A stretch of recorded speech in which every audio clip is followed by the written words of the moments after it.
ये जो मंजर नेपाल में अभी चल रहा है वो कोई पहली बार नहीं है। ये जो मंजर, जो दुख की लहर फैली हुई है, ऐसा कोई पहली बार नहीं हो रहा। लेकिन जब जब ऐसा होता है, जब जब धड़कनें तेज हो जाती हैं, जब जब कहीं न कहीं जिंदगी से डर लगने लगता है, जब जब कहीं न कहीं अपनी अर्थव्यवस्था खोने का डर बना रहता है। नमस्कार, मैं पीएम डीएनए सिंह और आप देख रहे हैं कमाल यार। एक बार फिर से कहीं न कहीं वही मंजर जो कि 2015 में बना था, बनता हुआ दिखाई दे रहा है। प्रकृति हमसे ही क्या चाहती है? नेपाल वो देश जहां दुनिया की सबसे सुंदरतम कंट्रियों में से, नेपाल वो देश जो कि सबसे ज्यादा प्रकृति की रखवाली रखता है, नेपाल वो देश जिसने नेट जीरो एनर्जी को इसीलिए लाकर रखने का प्रण लिया है क्योंकि प्रकृति से कोई छेड़छाड़ ना हो। लेकिन उसके बावजूद नेपाल वो देश भी जिसमें प्रकृति खुद से बहुत ज्यादा छेड़छाड़ कर रही है। क्या दोस्तों, हमारी इतनी ज्यादा गलती है कि हमें इसका इतना बड़ा खामियाजा भुगतना पड़ रहा है, या फिर दुनिया की गलतियों को हम भुगत रहे हैं? तो वीडियो के अंत तक बने रहिए और अगर आप चैनल पे नए हो, चैनल को सब्सक्राइब करके बेल आइकन दबा लीजिए ताकि आपको अपडेट भी सबसे पहले मिल सके। चलिए वीडियो को शुरू करते हैं। दोस्तों, ये जो चीजें आपको याद होगा 2015 का वो क्षण जब यहाँ पे भूकंप ने एक बार के लिए तहस नहस करके रख दिया था, पूरे नेपाल को झंझेड़ के रख दिया था, ऐसा कह सकते हैं। क्योंकि उस समय अर्थव्यवस्था इतनी डगमगा गई थी कि जिसकी कल्पना करना भी कहीं न कहीं अपने खुद को कंपकपा देने वाली बात हो जाती है। और नेपाल में भूकंप से मरने वालों का आंकड़ा अब भी 157 तक पहुंच चुका है। भारत से आपातकालीन सहायता नंबर भी जारी कर दिया गया है। इस नंबर के माध्यम से भी आप संपर्क कर सकते हैं या फिर सहायता ले सकते हैं।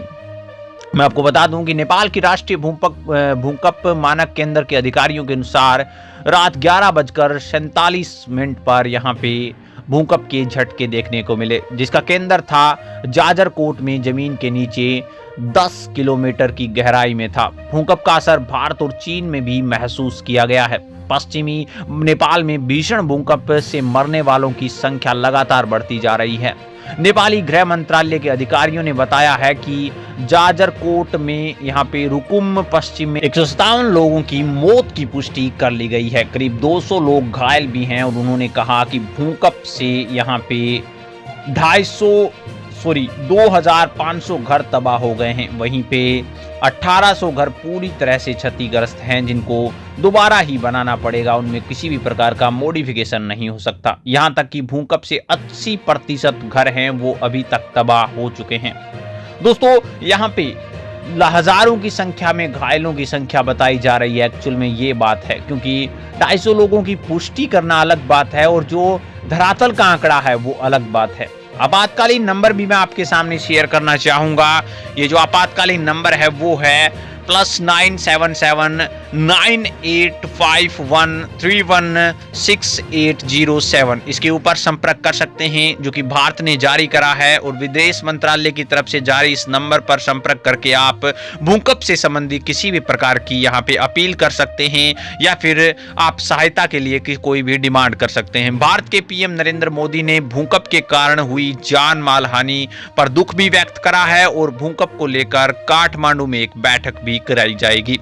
मैं आपको बता दूं कि नेपाल गृह मंत्रालय के प्रवक्ता नारायण प्रसाद भट्टराई ने कहा है कि उप महामंत्री और गृह मंत्री ने देश में आए भूकंप को लेकर काठमांडू में एक बैठक की और बैठक में कुछ फैसले भी लिए गए हैं। बिजली आपूर्ति और संचार व्यवस्था फिर से शुरू करने का फैसला ले लिया गया है। इसके अलावा नेपाल टेलीकॉम को प्रभावित क्षेत्रों में आने वाले 5 दिनों में यहाँ पे अपनी सेवाएं मुफ्त करने के लिए भी कहा गया है। 40 सेकंड तक ये झटके जो कि बहुत कुछ तबाह कर गए। यहाँ पे नेपाल के राष्ट्रीय भूकंप मानक केंद्र के अधिकारियों के अनुसार ये जो भूकंप है वो 40 सेकंड तक एकदम गरजता रहा और ये जाजरकोट में जमीन के 10 किलोमीटर नीचे की गहराई में भी इतना ही कंपकंपा रहा था। ये मंजर देखने वाला नहीं है, ये मंजर कंपकंपा देने वाला है और कहीं न कहीं प्रकृति हमसे वास्तव में बदला लेने पर तुली हुई है। कहीं न कहीं वो चीजें जो कि आज मानव टेक्नोलॉजी को बढ़ावा देना हमारे लिए कितना ज्यादा घातक सिद्ध हो रहा है।